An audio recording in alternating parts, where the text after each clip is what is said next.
welcome into the USL show, back live on a Tuesday night for you and in your podcast feed whenever it comes out. But we've got a lot of USL action to talk about, a lot of Open Cup going on right now. So excited to get into it. Start out, let everyone introduce themselves. Obviously, I'm John at USL Tactics. Why don't we throw it to Ryan? Hi, John. How are you doing tonight? Yeah, doing pretty well. How about you? Doing all right. I know I'd mentioned it on the last podcast, but if you didn't see my tweet, I finished fourth in that Pixar trivia contest as the one solo team out of 18 teams. So I was pretty proud of that. Good stuff. Good stuff. How about you, Phil? Yeah, in a USL sense, not good. Life's been okay though. Nice family get-togethers over Easter. So yeah, enjoy. That helped with whatever else I'm going through in a sporting sense at the moment. Yeah, no, love to hear that as a consolation. Alan, how are you doing? Yeah, I feel that pain, Phil. I was watching Lou City just run rampant in San Diego while I was in Ontario watching my wife's drumline absolutely destroy their competition.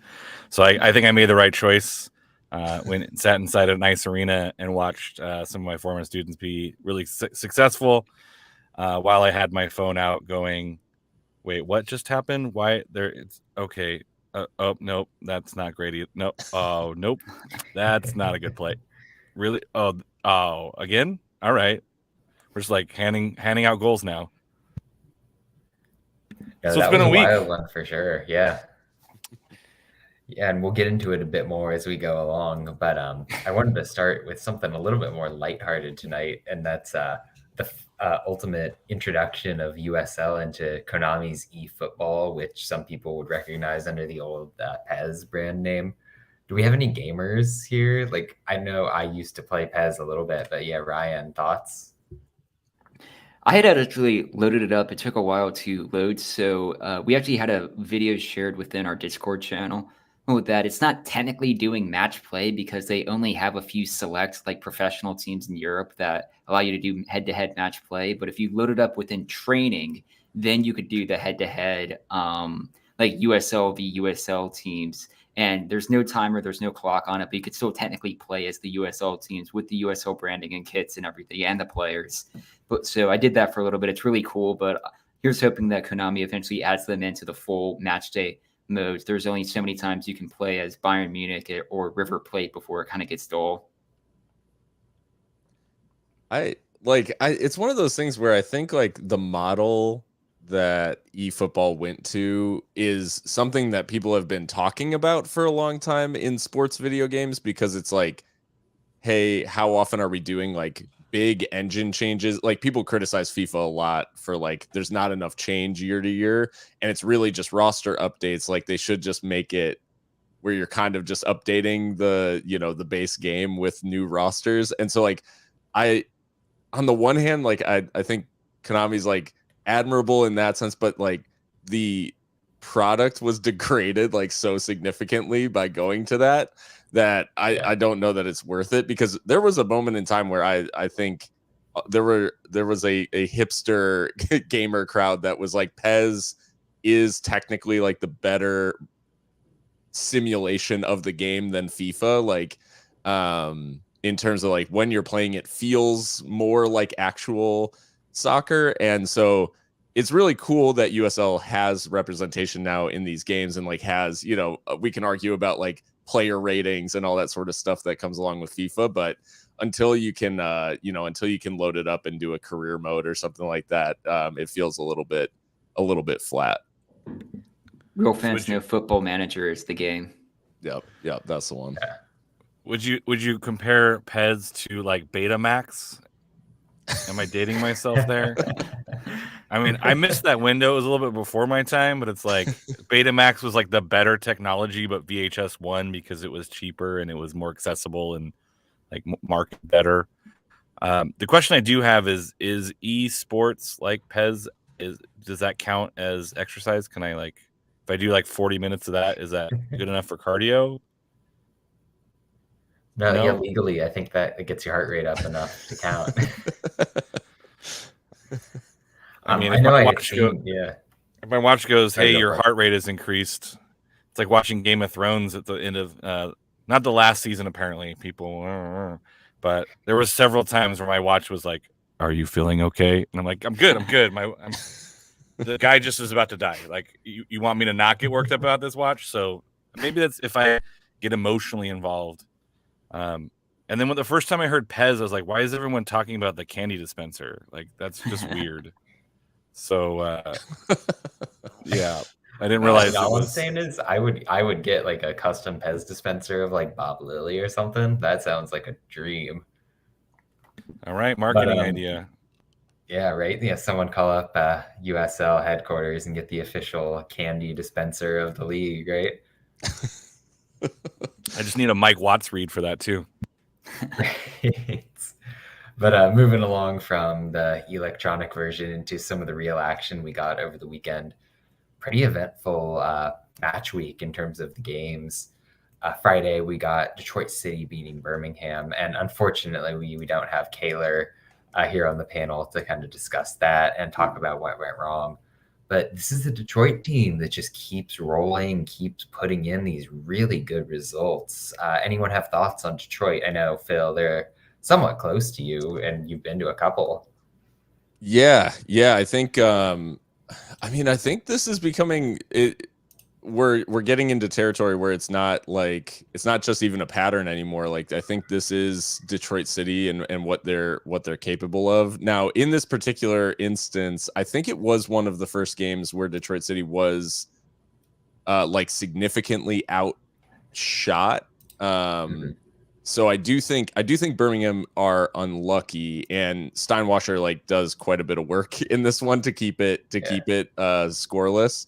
So yeah, I think this might be a little bit more, rather than some of Detroit City's other performances. I think this one they are a little bit lucky to get the win, but they are just really well organized. They play well as a unit, and I think we've seen that now, like kind of across their whole start to the season. And I mean, currently in the U.S. Open Cup, they're level with Columbus as well at home. So there's a solid team up there in Detroit, and I think a lot of the things that we thought preseason about how are they going to make the jump, like they've made it, and they're really showing that the start to the season wasn't a fluke, and they're getting the results. So I think unlucky for Birmingham, but yeah, Detroit City just playing well as a unit.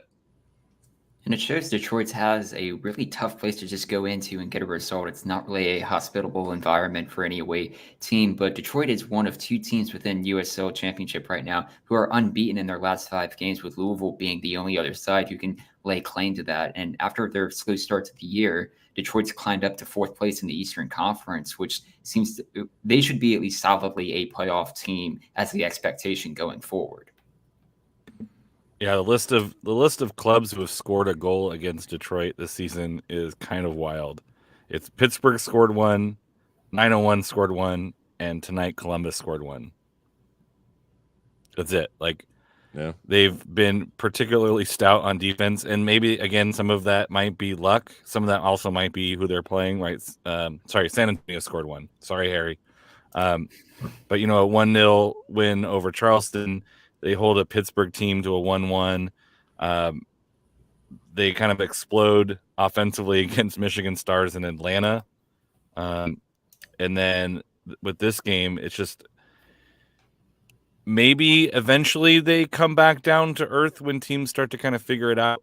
Maybe as teams kind of develop their own chemistry. I think we talked about this before. Like, they might just have a really nice team chemistry that they're being able to continue on in USL. But they're a quality team. I corrected myself. I am sorry I read the score wrong, Harry. Good Lord. Corrections department coming through. The one thing I will say is that to Harry and Robert's point is I do feel some kindred sort of like with Kaler. I think both of our teams are feeling a little bit hard done by results wise. El Paso and Birmingham, performances versus results. So yeah, I definitely am feeling some kind of way. As the SAFC fans in the comments are letting me have it a little bit. And if you're looking ahead, go ahead. Sorry. Go for it. I was going to say, we're about to make the same point. Yeah. to Detroit's next 4 games, they could make quite a run here as they have Hartford, Baby Bulls, Tulsa, and Loudoun as those next 4. You could very easily see them climbing really farther up the Eastern Conference.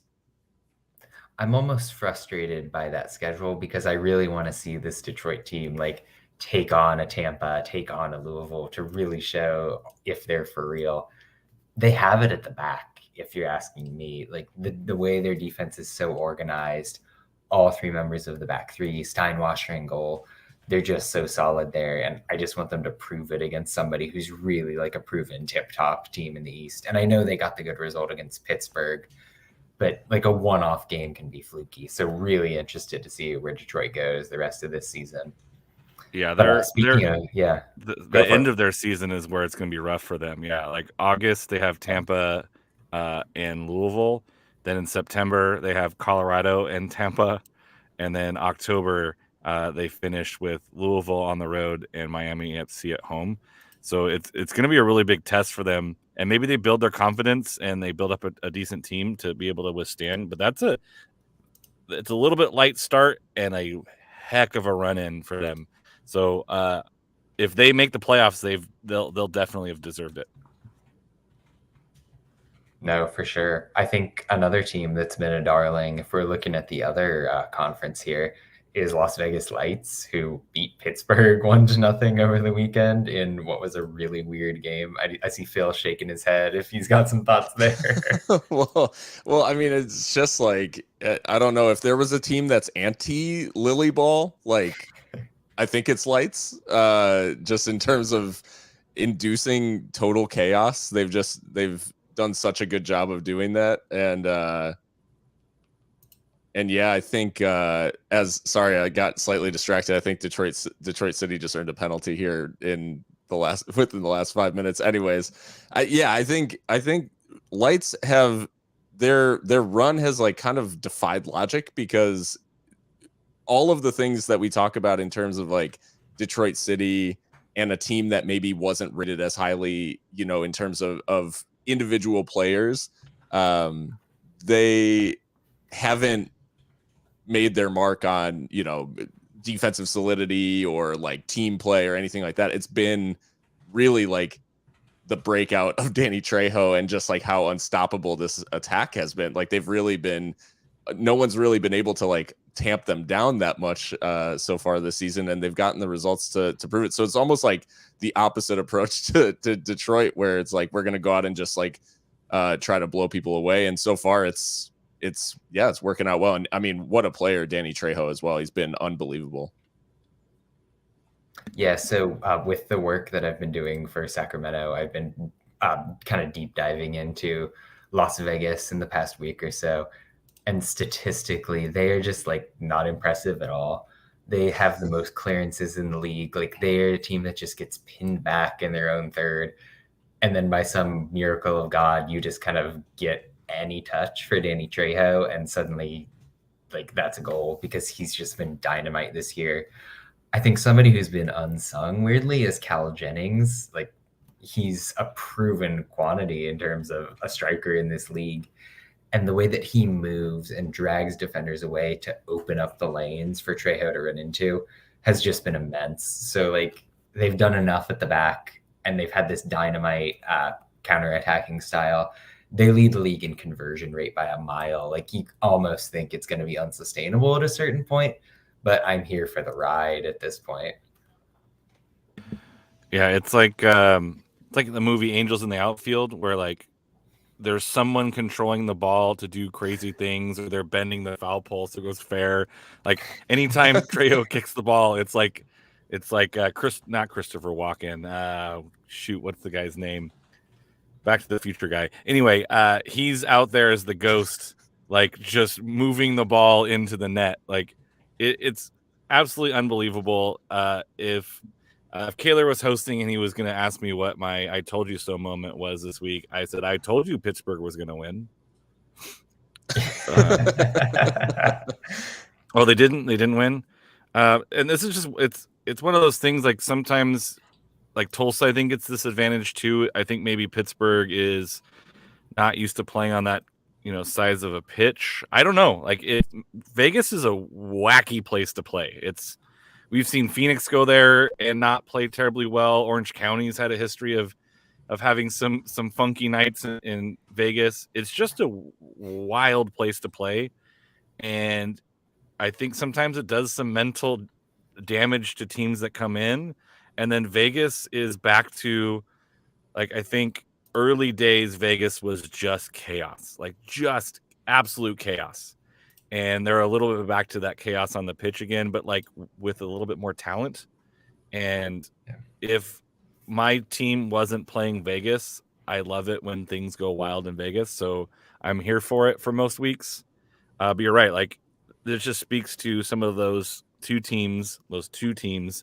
They just get some young kid that just goes off, right? Orange County benefited that from Ronaldo Damas. Like, Ronaldo was anytime Orange County was within a goal, they were within the game. Like, he could just rip one off, and then all of a sudden you're like, oh, all right, so Orange County's going to win.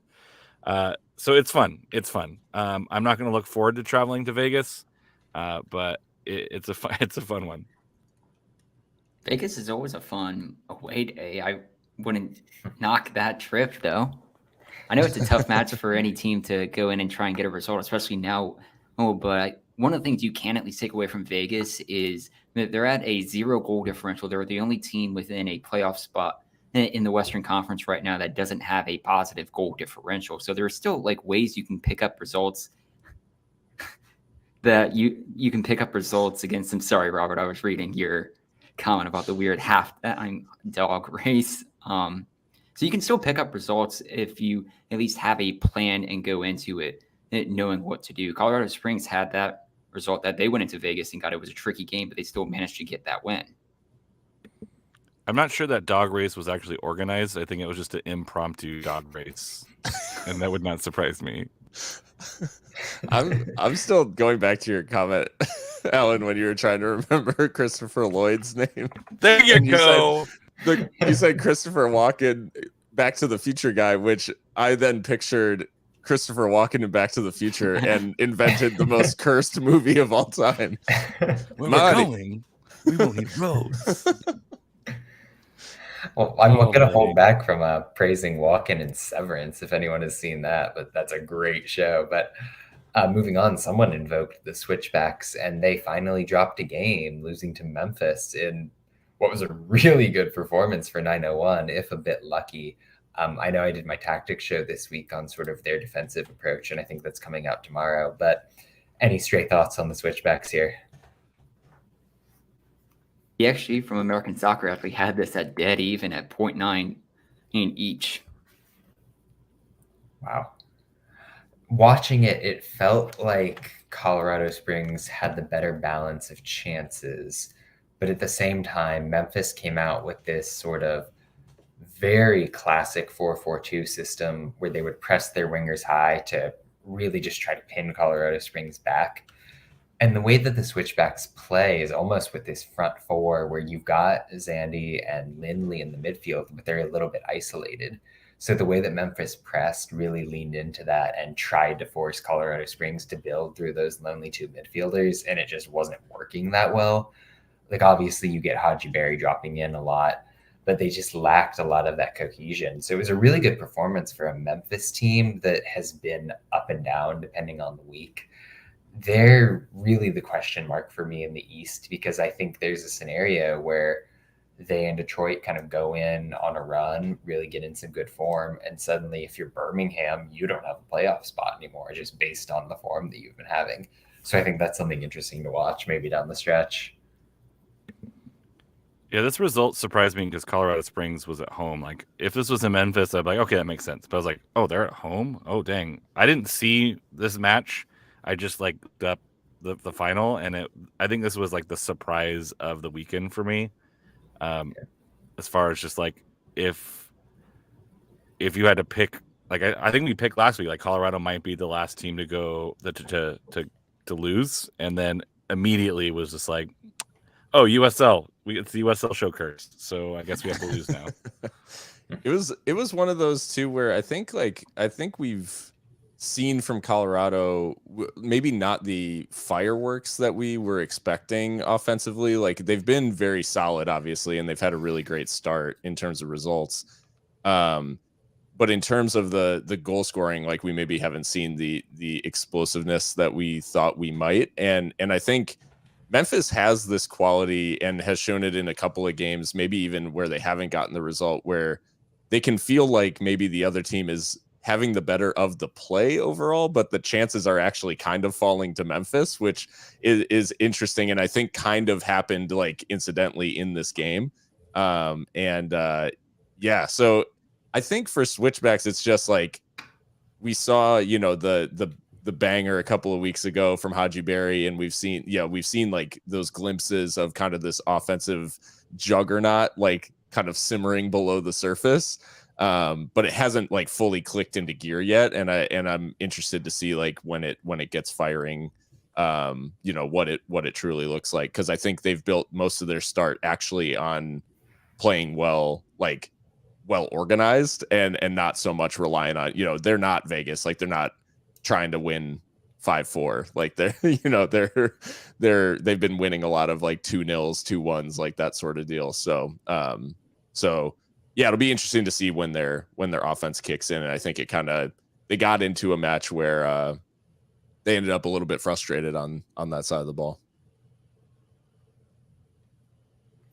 Yeah, and speaking of teams that maybe got frustrated in terms of what they're able to do attacking wise, we saw San Antonio see out El Paso 1-0. And I mean, San Antonio has just been on a really great run as the season has progressed. They're so solid defensively. They counterattack well. I'll defer to you, Phil, to talk about this one, given that it's close to your heart. Yeah, I think like unlike most of the season for El Paso, we've often pointed to, okay, defensive mistake or that lapse of judgment being the reason why a good offensive performance is undone. This one, I don't even chalk up necessarily to El Paso being, I mean, they were poor offensively. Like I don't, there's no denying that, but I think San Antonio just really forced them into that. Like they played a very specific style, which we talked about on Seriously Loco this week. Their back five or however you want to characterize like that formation of theirs, it did such a good job of just outnumbering El Paso in every key area, like of that 4-3-3 that Hutchinson sets up in. So every time going forward, Luna had a fullback and a center back, like marking him. Same with Emmanuel Sanupe on the opposite flank. And it just never got to that point where some of the overloads that El Paso tries to create, they just weren't working because they were outnumbered in midfield, outnumbered at the back. And then Elliot Collier was, creates a moment of magic, creates that isolation one-on-one with Diego Luna with Yuma. Sorry. I don't know where my brain went on that. But anyways, like they had a really good game plan and it worked exactly how Marcina would have drawn it up. And so I think like full credit goes to San Antonio there, because they completely nullified anything El Paso was trying to do offensively. Yeah, Alan, Ryan. And it's a San Antonio team that if you're looking back through the form table, only Colorado Springs has equaled them with 4 wins and 1 loss in that time. So it's a San Antonio team that's really well put together. They're currently 3rd within the Western Conference. And I feel like it's just that team is going to just kind of sneak under the radar for a bit. They've kind of climbed where they are right now and have done well. But yeah, Phil, this was another game that El Paso had won the XG ever so slightly over San Antonio. So the results will be coming. If you're looking ahead to some of their next couple games with Oakland, Loudoun, and Tulsa, what do you see as kind of where El Paso is kind of headed from here? Well, I think being back at home against Oakland, the site of last year's playoff exit against that team, I think obviously it becomes another, the talk of must win and all that stuff bubbles back. But with Oakland, Loudoun, I think like the way that things are going, it is a little bit of an easier stretch for Locomotive, but it's just we just haven't seen the consistency. I think the one big bright spot out of San Antonio is that like there did seem to be, and I think this goes back to Monterey Bay as well, like there seems to have been like some significant improvement, I think, defensively. And there is the one big moment, obviously, on the goal, but over the course of the match, there weren't a ton of these like lapses or big opportunities for San Antonio. So I do think, I do think that is promising, especially in facing teams a little bit further down the table. I think that'll get them into better stead. But I think the goal scoring's been there this year. So if we see the defensive improvement, I think those sorts of wins start to come. Yeah. And I think San Antonio is looking like a team that, I mean, they might not win the West, but they're definitely a team that you don't want to face in the playoffs. Like they are looking like they're setting themselves up to be a really stout defensive team that are going to be really hard to beat in a one game knockout, especially. I mean, if they continue playing the way they're playing now, they're going to be home playoff. Like I said, they might not be the number 1 seed, but they're setting themselves up to be a pretty successful playoff team. We've seen this in the past where, a team that can really lock another team down is pretty successful. So good on San Antonio. They might not be like the sexy pick of the West as far as like, hey, I'm going to check out a random game.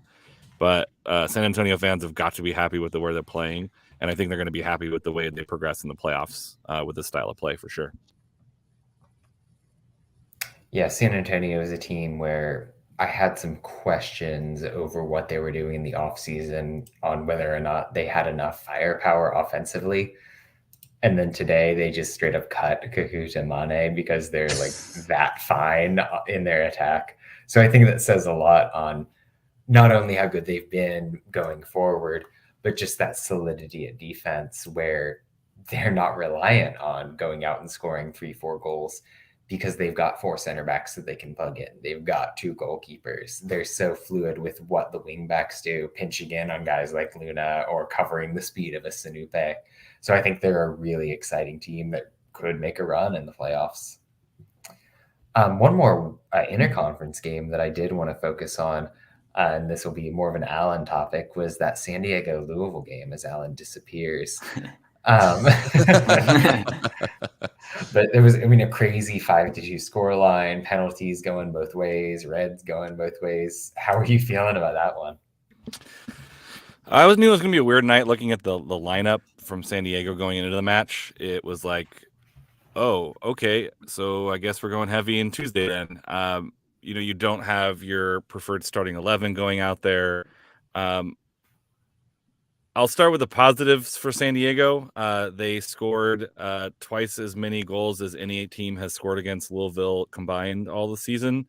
And I think that there was some nice moments of build-up play, some nice moments of some offensive looks from them. I think they've kind of shown some of Louisville's, I don't say defensive weakness, but just some gaps that you can kind of fit yourself in and make it a game. On the bad side, San Diego made a gaggle of errors, I think is probably the best way to describe them. Just terrible back passes. Austin Guerrero just had a game, right? Like, he's been successful in the past. He's been kind of the backup keeper this season, so maybe he's just trying to go out there and impress. And the second goal, he just kind of it's not a good play. It ends up bobbling around, and you saw this with like the penalty. You saw this with, I think, the 5th goal. like 3 of the goals were like clear mistakes San Diego made, and then credit to Louisville for making them pay, right? We've seen games where it's like a guy makes a mistake and then the guy like just boots it into the stands.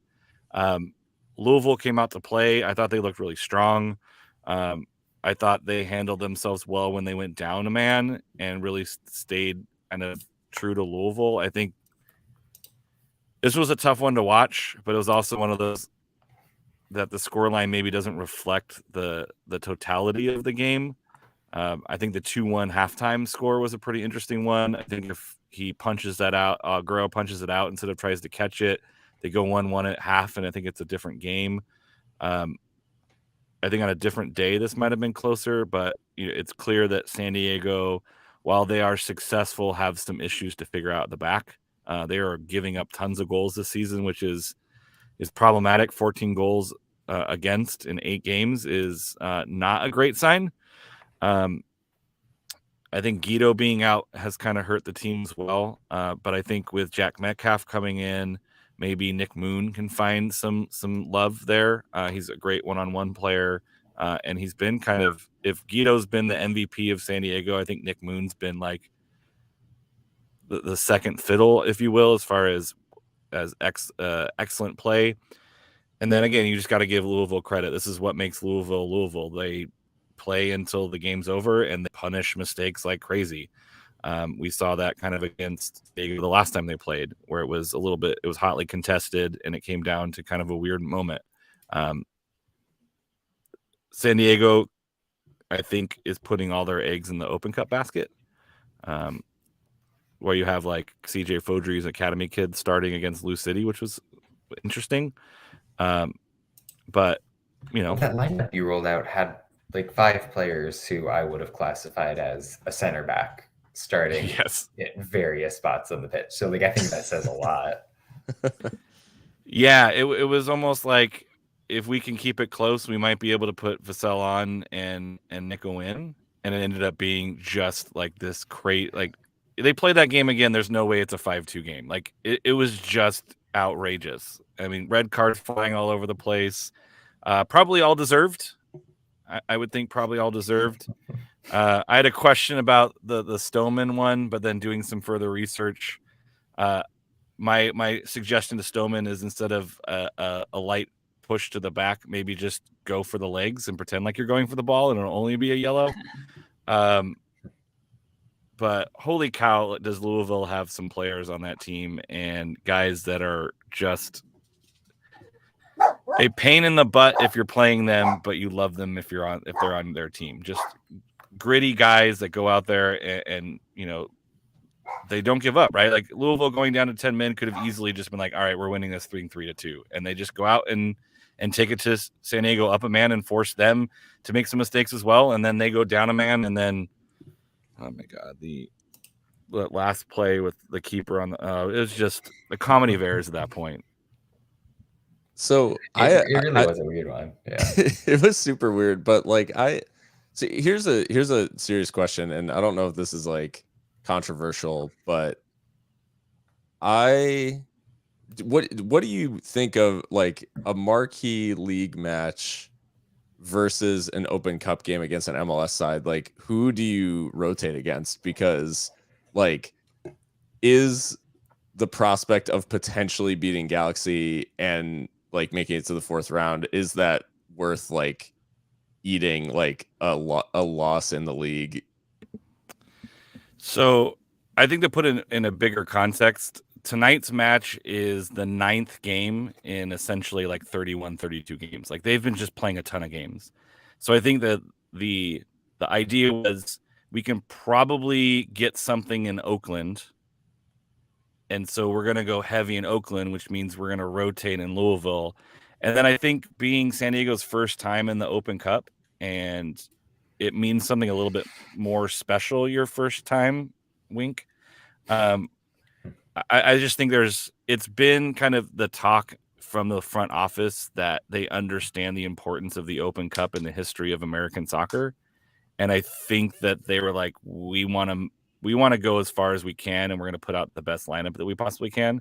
Now, that being said, they did start a pretty rotated side against ASC San Diego, but I think they're looking at like we're playing a crap load of games. So maybe it was Oakland go big, Louisville will rotate because we're at the end of this run, and then we'll go full out against LA Galaxy. And if we win, great, that's a great story. And then we have like 10 days off before we face Tampa Bay. I think if the schedule was slightly different, I think the approach would have been different, but this is like a brutal run of the schedule for San Diego. And so I think maybe it's just like, what is better, a potential 6-point game against Oakland or essentially a 3-point game against Louisville, right? Like the Oakland game for the end of the season matters more than the Louisville game. The Louisville game might only matter if you're heading up against them in the final, like as far as like a tie break.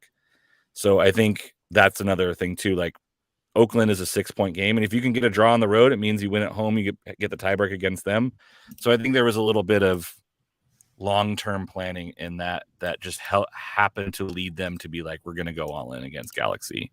But I don't know. If we get past LA, we'll be able to host. I'm not sure midweek games on a college campus, probably not. If it was later in the summer, probably, but USD is still in session. I think that's what the conflict is with Torero. I would love to host, but also, I mean, maybe you'll get Cal Strikers and we can play in Orange County. Yeah, Ryan, any thoughts on that kind of balance between the league and the cup?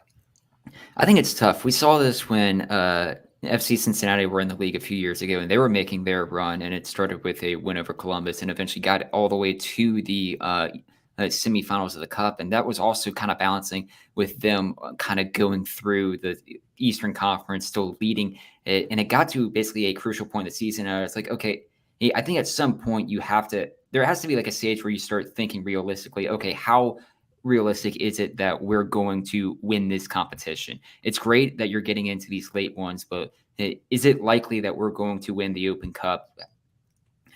Even if you're going to make the semifinals, Alan, you and I were talking about this before the show, that's likely having to go through at least 3 MLS clubs, which at some point the luck will run out. You may want to start putting your eggs in the basket of, okay, we're towards the top of the Western Conference right now within USL. Winning the league here is probably a little bit more of a realistic chance. I know we have seen in chat already that if you exit the cup, you can allow yourself to focus on the league. That's undoubtedly what a team like Colorado Springs will have the benefit of this year.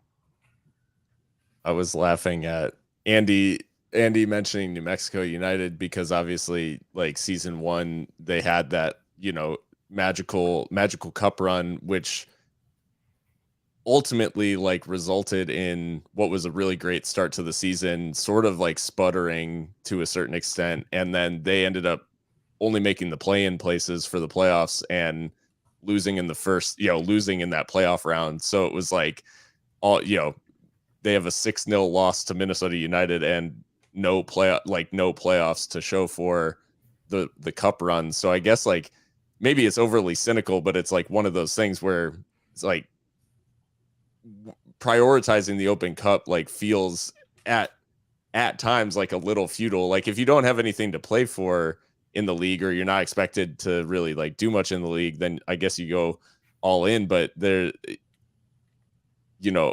is that like making it to the 4th round or the quarterfinals, like is that like in achievement in itself like enough to sustain like backburnering, I guess, like the league versus the cup? That's the argument, back and forth philosophically, is like which is more important. And I can't really talk because my club just exits the cup at the 3rd round every year, so there's no that's just Locomotive heritage now. So but it's just interesting to me like when teams make decisions like that, especially when it is this like kind of marquee interconference matchup that got a rotated lineup from Loyal. So yeah, just interesting.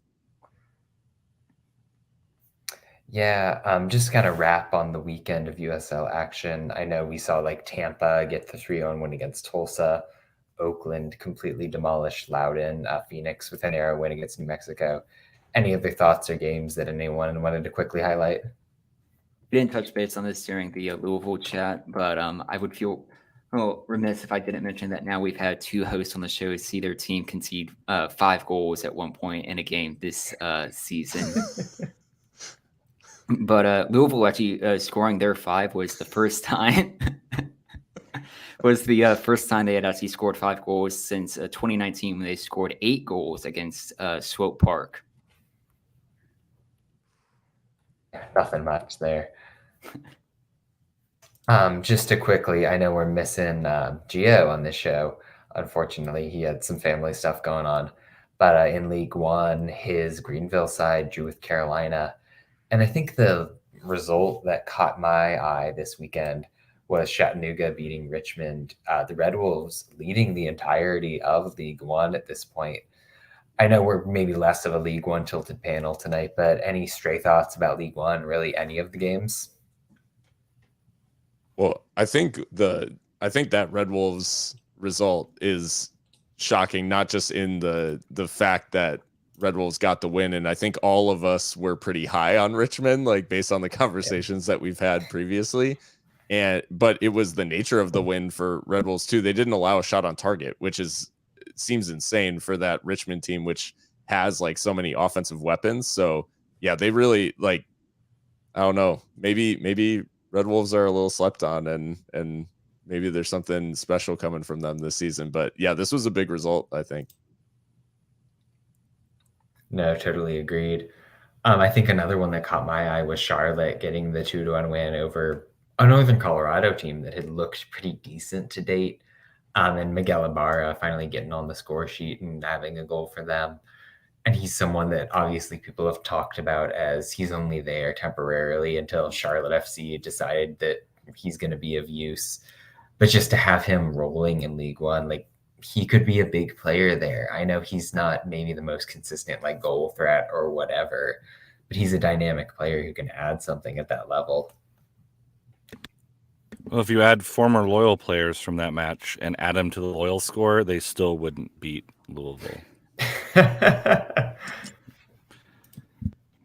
And we even had unfortunately a Forward Madison team who got now their 3rd consecutive draw to start the year, still unbeaten.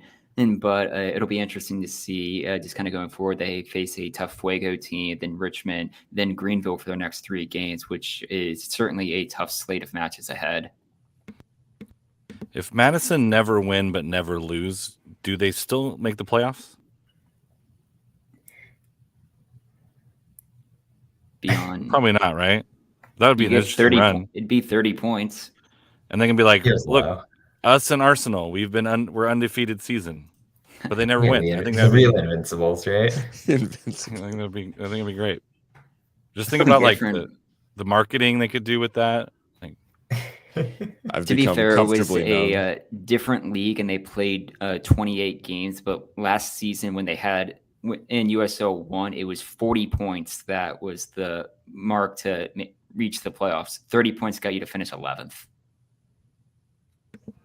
So the answer is no. So no. Yeah, that's pretty solid. Turns out you need to win. It's good to know. I think this is breaking down how teams can make the playoffs. Is you have to win. I think that's an important caveat. Scoring more goals than you allow. Analysis. Well, speaking of a format where you have to win to advance, let's get into the Open Cup a little bit. I know we've seen a couple of results roll in already. Unfortunately, pretty bad all around for the championship. Pittsburgh fell to Cincinnati. Miami FC fell to Inter Miami. But Detroit pulled off the upset against Columbus. So any early thoughts on these games? Anything you're looking forward to in the match week? Kind of open format on the cup here. Inter Miami finally won a game in Miami. Now that is spicy. I mean, Omaha is hanging in there. They have 9 shots, only 1 on target. And every time I look at that score, I think Omaha is playing the Chicago Cubs, which is still weird to me out a little bit. I'm sure we'll get Kaler's thoughts on it next week, but Tormenta look for real right now. They are up 2-0 over Birmingham. In our predictor picks, we had Gio as the lone person who actually picked Tormenta on this one, but they look like they have a legitimate chance at a great cup set here. And if they could draw potentially an Atlanta United team in the next round, that could be a fantastic day for the state of Georgia for soccer. Yeah, and there's some pretty classic matchups tomorrow. You get Tampa Orlando, which I think is kind of a fun one. You get Louisville St. Louis, I think, which is like a classic that goes back. I think that's going to be a fun one to watch. Not because St. Louis City has that history, but it's still St. Louis Louisville. And then the super rare matchup of next Wednesday, and that I'm super excited to see because these are two teams that don't really get to match up, is Phoenix, New Mexico. I am stoked for that matchup. I think that's going to be a really big test to both clubs to see kind of where they are in the USL. So I'm excited to see what that matchup looks like because I think that's going to be a big test for those two teams to really kind of see where they are in the championship. Well, it's been such a long time since we've seen those two kind of play each other to really feel out maybe where they stand against one another. So it'll be really interesting to see like what that fresh kind of game brings to the table. The magic of the cup.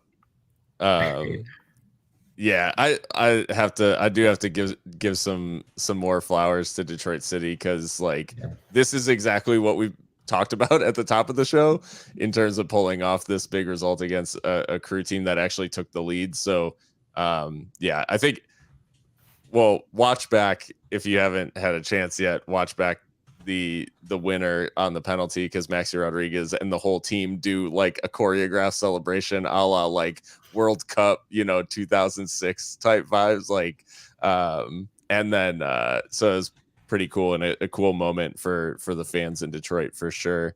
But looking ahead, I think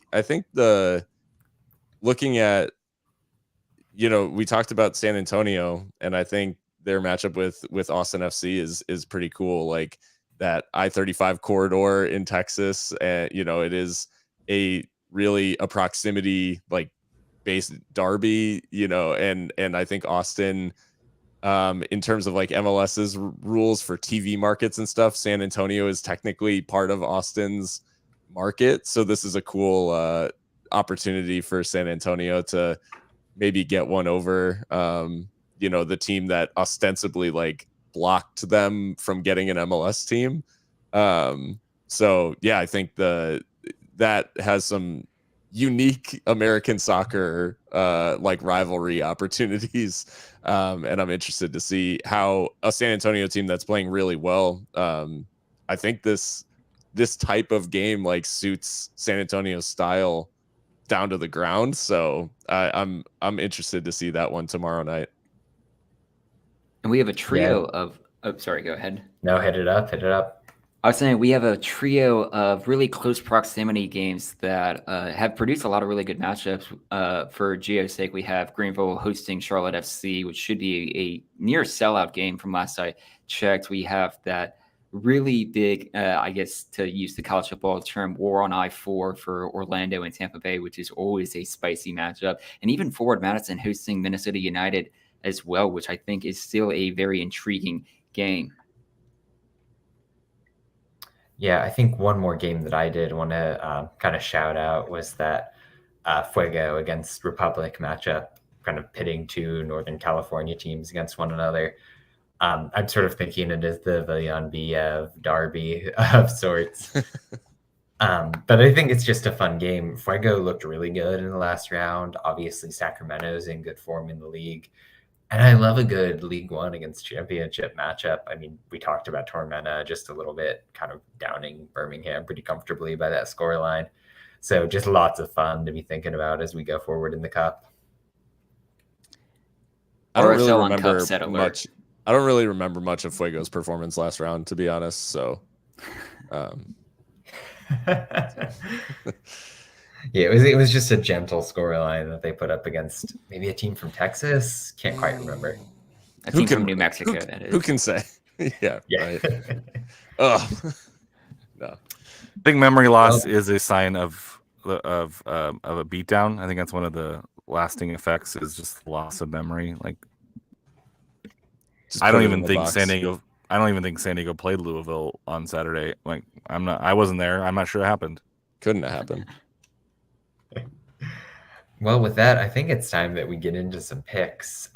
The first one that we'll hit on, or the first two of the first three that we'll hit on, are games that have wrapped up or are close to wrapping up. So let's start with that Cincinnati against Pittsburgh match, which did end up in favor of Cincinnati. So how did you guys pick, starting with Ryan?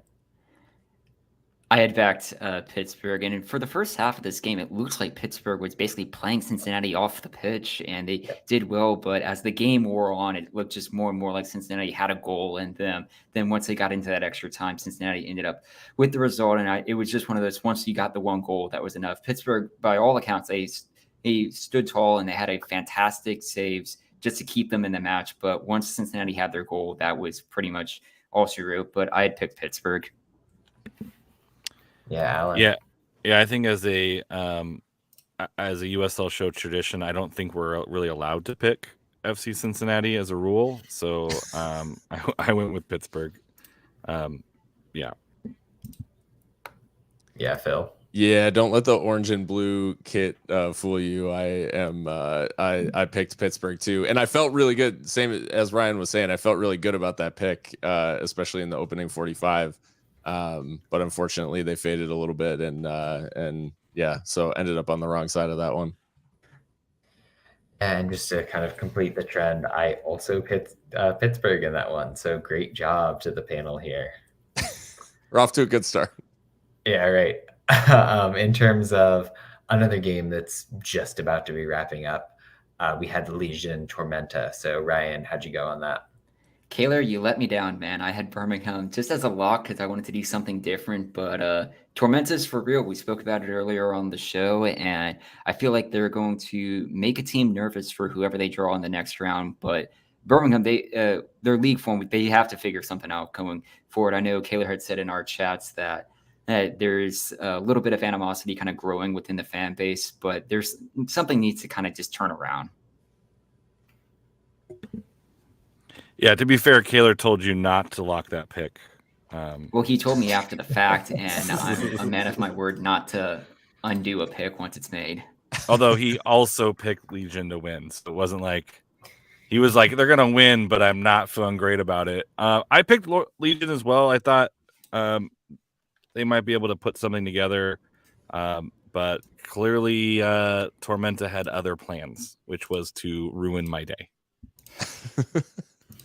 I mean, we talked the last time I was on about, like what interests my boss, like fascinates the hell out of me. So I picked Legion too, because, I didn't want to pick against the boss man, and it's it bit me again.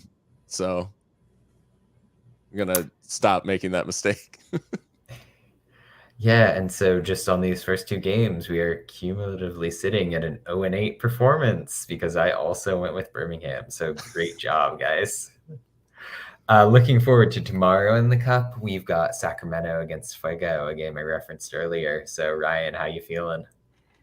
I had said it was Sacramento, but this game would not surprise me if Fuego comes out and plays a very strong game and manages to pull off the Cup set. But I feel like Sacramento is going to just kind of take advantage of the result here in advance.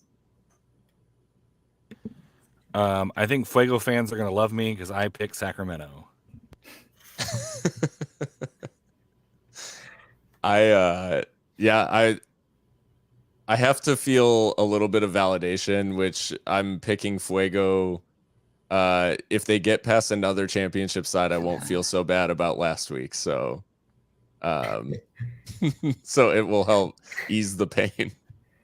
That's the best pick logic there is. I went with Sacramento and I called it and I'm just questioning why I did that, because like it's the Cup, something weird is going to happen. So like instant regret on that one. But Sacramento did like demolish Portland's youth side, which like when I say that out loud sounds ridiculous as something backing me up. But next up, we've got that Orlando-Tampa Bay, a pretty classic rivalry game as far as minor league kind of things go. I want to pick Tampa Bay here. I would so much prefer the Rowdies to get the result here in advance, but Orlando's form in MLS right now has been very good. They're currently second in the Eastern Conference right now on 8 games played. I unfortunately have to go with the home team here and pick Orlando to advance. I think every team that wears yellow and green is extremely successful. I think if you look across the history of modern sports, especially Norwich. in standings today, Norwich, Oakland A's, they've all been fantastic. So I'm riding that wave of success with Tampa Bay. While Orlando's been successful in MLS, I'm guessing that Orlando maybe doesn't come out full bore on this one. And then I think Tampa Bay is going to play as hard as they possibly can. And so I am hoping that Tampa Bay comes through and sets the stage for a rebound of yellow and green teams, because I think it's a very unique and fun color on the soccer pitch. I had like similar logic to Alan in that not the color based stuff. And I don't know why you named like the two least like whatever. Anyways, I don't know why those The Packers. the Packers were the obvious like go to. Oregon anyway. Ducks. There's a lot of good. Anyways, Dallas Stars. No, I went with Tampa Bay because I do think Orlando probably rotates, and we've just seen already in this competition like teams vulnerable going in against lower league opposition. We've seen just a lot of upsets, I feel like. So yeah, I think Tampa Bay is more than capable of pulling it off. Yeah, and Tampa went with a pretty strongly rotated squad at the weekend, like teeing it up for this game. And that said, I went with Orlando, and I'm questioning myself again. But I just feel like they've got the quality, and there's a little bit of flukiness innate to all of these games, right? So kind of leaning Orlando there. We mentioned this one earlier too, but how about that Louisville against St. Louis 2 game? There is just something about this Louisville team right now that I feel like they have the quality in them to get a result here. St. Louis 2, who may have been just kind of just MLS Next Pro, like that best team of the league if they can get things kind of string together. But I just feel like Louisville is just really strong, and it just should be a result for them to advance. They hurt my Fifis. So that's one. And then they have who I think was Loyal's MVP on their team. So I'm picking St. Louis because I couldn't bring myself to pick Louisville after what they did to San Diego. And I love Josh Yarrow. I went with Louisville because I think we saw this St. Louis 2 side get a good result against Indy 11 in the last round of the Cup, but I do think they I think Louisville will be too much for a side that is young on the younger side, like maybe, and definitely not getting the level of competition week in and week out that Louisville have just been like Ryan was saying on a different level. So yeah, I think they see it out against St. Louis. Yeah, and I like a lot of the talent in that St. Louis side. Obviously, Yarrow is amazing, but I mean, you've got players like Juan Cruzane, Akil Watts, who are pretty veteran presences across the USL. That said, I mean, I think we've spoken to the fact that Louisville is just so organized. They have the depth to rotate. They've really built up a squad that's deep at this point in time. So I see them seeing out St. Louis fairly comfortably. But moving on from the Open Cup, we'll get into a couple of championship games now. How about that Tulsa-Colorado Springs game? I think Colorado Springs rebounds from their loss from this past weekend, and I think they get a result against Tulsa here. See, now I'm stuck between a rock and a hard place here, because if I pick Colorado Springs, Tulsa's going to win. And if I pick Tulsa, Tulsa's going to lose. And neither way is going to feel great. But I appreciate when Tulsa goes in on me on Twitter. So I'm picking Colorado Springs. Wait, okay. That was like, because I they don't did not tweet at think me. that was the answer you were going to land on. Well, I mean, mental gymnastics. That's my sport. No, I picked Colorado Springs as well. I think Tulsa against like a rotated Tampa Bay, they got dealt with pretty handily, and I guess they may have been looking ahead to the Open Cup themselves a little bit, but yeah, I think Colorado Springs will be too much for them. Yeah, and Tulsa went with the strong squad in the game that they're playing right now. So I think they're going to be on a bit of tired legs as they go into a well-rested Colorado Springs team. So I went with the switchbacks there. Moving forward from that, we also have the matchup between Phoenix and Miami on the weekend. How are people feeling about that one? I'm feeling pretty good about picking Phoenix to win this one. Miami, he had a pretty, at least decent enough showing against Inter Miami today. He nearly pulled out a result, but I think after that and having to make a cross-country trip to play Phoenix is going to be tough. So I back Phoenix Rising. So I've been over 2 in my last 2 weeks for locks. So I'm doing a psychological battle here, and I am picking Phoenix to lock. Because if they do, I get 3 points and I'm happy. And if they lose, as a San Diego supporter, I am also happy. So unless it's a draw, and then it's just like, well, that's my luck. But I do think Phoenix is starting to kind of figure themselves out, and they're just a good team. So I'm going to back them to do well here. Yeah, I picked Phoenix as well. I'm super conflicted as an El Paso supporter, and both of these teams are like, persona non grata around my circles. So no, I think Phoenix has, again, I think they're a little bit finding their feet, I guess, but they're I think they get going even better in this one against New Mexico, and I would prefer Phoenix to win than New Mexico. I look at this Phoenix team and they look okay and they're improving, but they've just not felt it out all the way yet. That said, I'm kind of doubting the quality of Miami at this point in time, so I went with Phoenix. But as with pretty much all of these games, I'm just not the most confident in the world.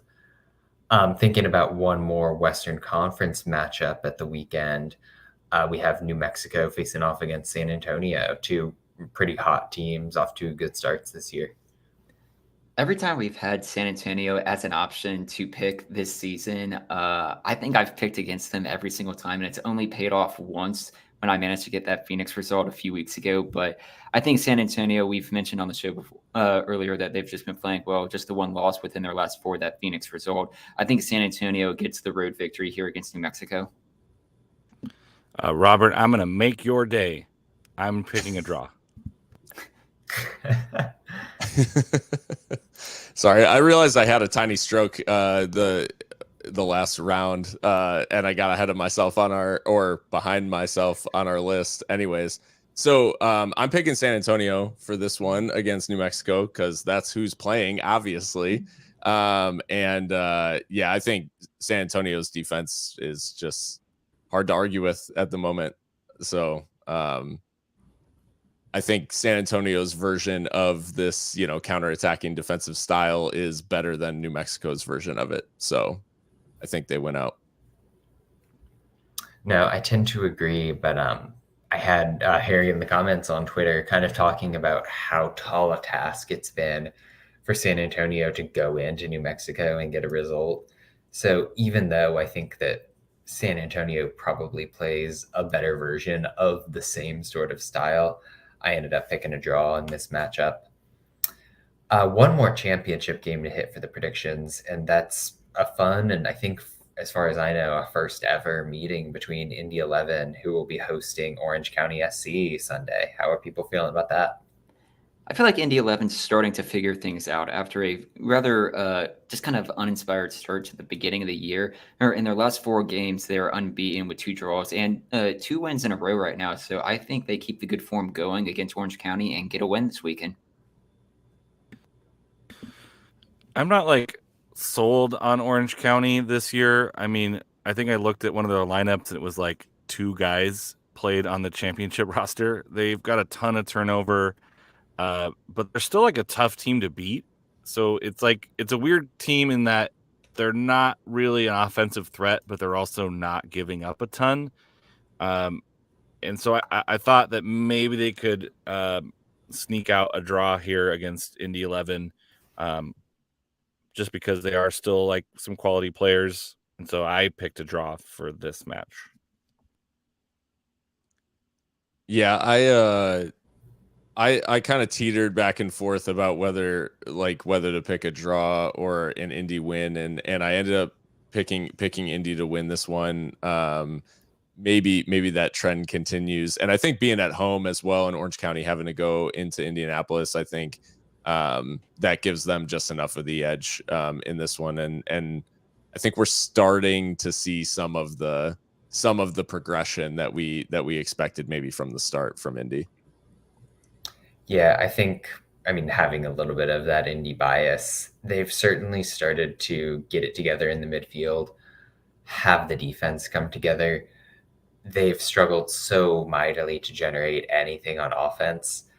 And weirdly, that kind of fits Orange County as well. Kubo hasn't got off the mark.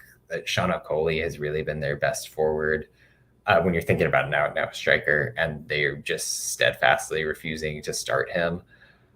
So I ended up going with a draw with this one, but in a week full of games like this, I had a tough time getting a read.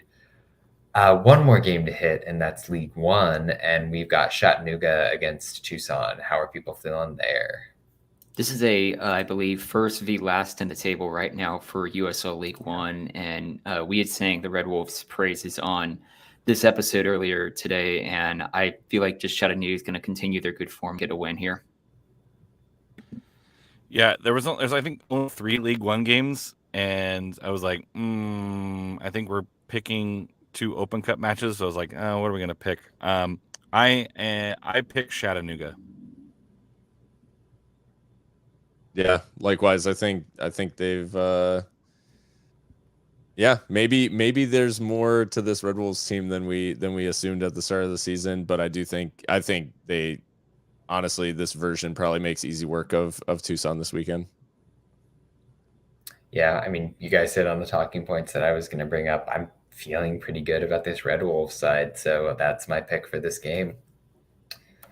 And that's kind of the run of it in terms of the discussion points we had lined up. So maybe go around, get some final stray thoughts from everyone, starting out with Ryan. Over the weekend, I saw the movie Everything Everywhere All at Once, which was Oh my God, absolutely dude, you stole fantastic. my talking point here. Damn. It was absolutely fantastic. It was incredibly trippy. I loved the entire thing. And arguably, it's going to be the best multiverse movie of the year and of the last 12 months. So take that, Spider-Man and Doctor Strange. So this weekend, I saw a really cool movie called Everything Everywhere All at Once. It was... no, I did not see that movie. We did start watching Severance, though. We got to the season finale, so we have one more episode to go. And it was not at all what I expected it to be. I wasn't quite sure. Like, you watch the trailer, you're like, all right, I'm in. But it is wild, and I love every weird thing about it. So if you're on the fence about it, go for it. It's just like Ted Lasso, but creepier and weirder, and not at all Ted Lasso. The finale is unbelievable. Like, I've not had that level of tension watching an episode of television in like my whole memory. So get ready for that, Alan. All right. Alan, any quick updates to your feud with the Total Soccer Show?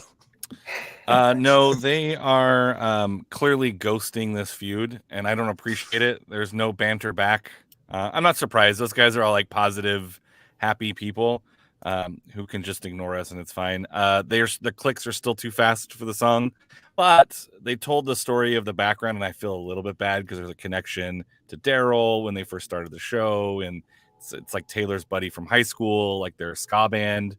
So like I feel a little bit bad, but I feel like I've gone far enough into it that I every time I'm just like, can I just, and it's not long enough. You can hit the 30-second button. So I have like 30 seconds then back. It's just, but they're doing good work. They had some pretty fun in-depth stuff about some soccer players I had never really heard of who might play for US. So if you're not listening to Total Soccer Show, it's a fun one. It's super positive, very informative.